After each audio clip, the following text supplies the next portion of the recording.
Y'all want me to grab him? Yeah. Come on, man. Come on. Turn around! Listen, this is Turn around! How would it feel if someone approaches you out of nowhere? What would you do? Well, let's listen to a nerve-chilling story here. In one story, residents were telling someone that windows were being looked into. The response was simple. Why are you here? Windows, why are you here? The person said they just wanted to see and be with someone before they left. This led to the cops stepping in because that sounds like stalking. Yes, stalking. And it was agreed that the person was indeed a stalker since they had shown up at someone's work uninvited. Now, let's meet Henry. He caused fear among residents of an apartment complex in Lake County, Florida. The apartment manager, Kimberly, saw him moving from door to door. She asked him to leave when he confirmed he wasn't a resident. When he refused, she called the police. Before the police arrived, Kimberly saw Henry hiding a weapon. When questioned, he was asked if he had been looking into people's windows. Henry's response was evasive, but it was clear he didn't live there. You're not looking at people's movie or people's windows? What you got going on? Huh? What you want, bro? What are you doing? Someone confronted and asked, "What's up? Talk to me. What's going on?" The person insisted they hadn't done anything wrong and were just walking around. They were accused of looking into people's windows, which they denied, saying they didn't live there. Someone said the residents had reported them for looking into windows. When asked if they lived there, the person got defensive and said they didn't have to answer. They were repeatedly told to stop following and leave, but they insisted they were free to go and not doing anything wrong. The person claimed they were just walking around and didn't have to explain themselves. They were accused of peeking into windows but denied it, saying they had been invited to someone's house. They refused to give any names and told the other person to talk to the resident who invited them. These situations show what happens when people cross the line and won't respect boundaries. Henry didn't know that Kimberly would be the one to get him handcuffed. She told the police, "Before you got here, I saw him put a gun behind our AC unit." Oh, okay. The police told Henry to turn around and put his hands behind his back. Henry refused, saying, "I'm not doing any of that. Don't touch me." The situation became worse, and the police warned Henry he would be tased if he didn't comply. Henry protested. Don't put your hands Don't touch behind me. your What back. Get on the ground. Get on the ground. What you got doing? "What are you doing? Pick me up off the ground. This is disrespectful and an unlawful arrest." He insisted he never resisted and that the arrest was wrong.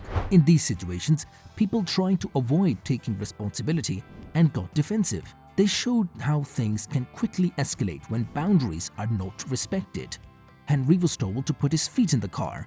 He wondered why, saying he wasn't causing any trouble and was just sitting there. The police insisted he put his feet in the car. You pulling, right? I'm resisting. For what? I never resisted. Yes, you did. Feeling it was unfair, Henry asked if what they had was a real gun. It turned out to be an air pistol, but despite the weapon not being real, Henry still ended up in more trouble. The police started questioning Henry's motives. He had been seen peeping through windows, sitting in front of other people's doors and banging on them. More witnesses came forward, saying Henry had been stalking and following residents around the apartment complex. Since he hadn't made physical contact with anyone, for now he could only be charged with loitering, prowling, and resisting arrest. One witness said she saw Henry banging on her apartment door. He went inside her gate, sat on her porch, and banged on her door. She even had a video camera, so there should be footage. I was banging on her door. She has a video camera as well, so you should be able to get footage. The police noted the time and assured they would look into it. She had just been taking the laundry down when she encountered Henry. He was friendly and opened the door, not expecting to see her there. Alex thought he lived in the building because he was so friendly and asked her name. She told him, "I'm Alex," but didn't mention where she lived. Henry introduced himself and then started washing his hands. And I told him, I'm Alex. I wasn't telling him where I live, but he's like, "Oh, I'm Henry," was the name he gave. And he just was looking at me and he washed his hands. He sat down at a table and seemed comfortable. He quickly said, "I can't believe I found you." When Alex walked out, Henry followed her to her apartment. He asked if she smoked and she replied, "No, I don't smoke." Thankfully, her mom got her back inside. Henry then sat by the front door for about 10 minutes before walking over to Trish's door, where he banged on it. He opened her gate, sat there, and walked back and forth for a few minutes. Alex saw him looking in Trish's window and noticed him following a kid, which made her nervous. He followed the kid around, but eventually came back. These situations show how important it is to be aware of your surroundings and to be cautious when encountering strangers. Henry was confused and didn't know why things were happening. He asked for the officer's name. The officer informed him that he was being arrested for resisting arrest. Henry argued that he didn't resist and that he was being attacked without reason. The officer responded that he had told Henry to put his hands behind his back, but Henry had moved away instead, and it was all recorded on the body cam. Well, what told you to put your hands behind your back and you were backing up? You can't detain me for nothing. It's all on body cam. Henry was warned that if he didn't provide his name, they would find out at the jail. He was charged with burglary of an occupied dwelling, resisting arrest without violence, and loitering and prowling. It's over, damn. Chill out, bro. Chill. My leg hurt. I don't care. Now let go of my elbow. One day, an officer approached a man named Omar and asked how he was doing and if they could talk. He tried to brush him off, but the officer insisted they needed to talk right away, saying he wanted to keep Omar out of trouble. When asked where he lived, however, he said he stayed there and mumbled about going to his mother. I'm trying to keep you out of trouble. Do you stay here? Yes. Which room? I'm going to. The officer mentioned that people had called about how Omar acted strangely, and he asked why. He also asked if Omar had any ID. Omar said he was just trying to go to his room 207.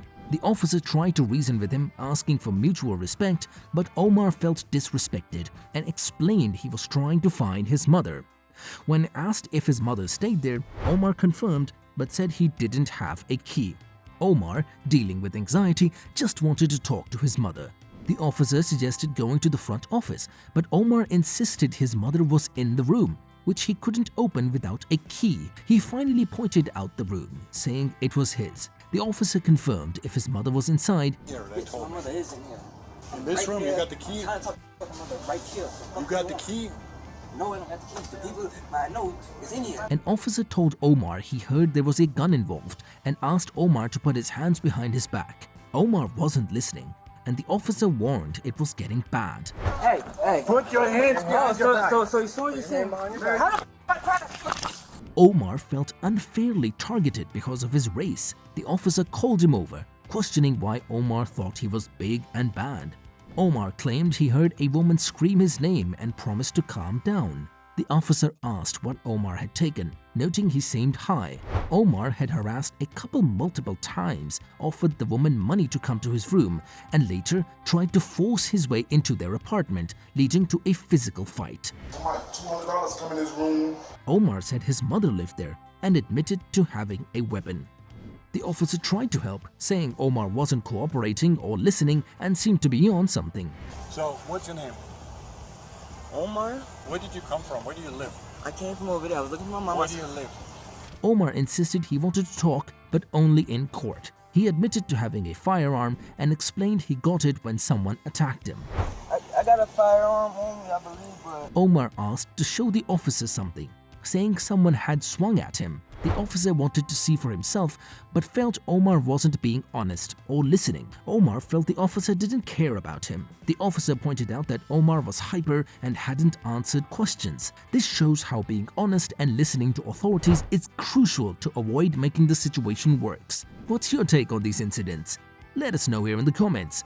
Also, hit the like button and the subscribe button to watch such engaging content.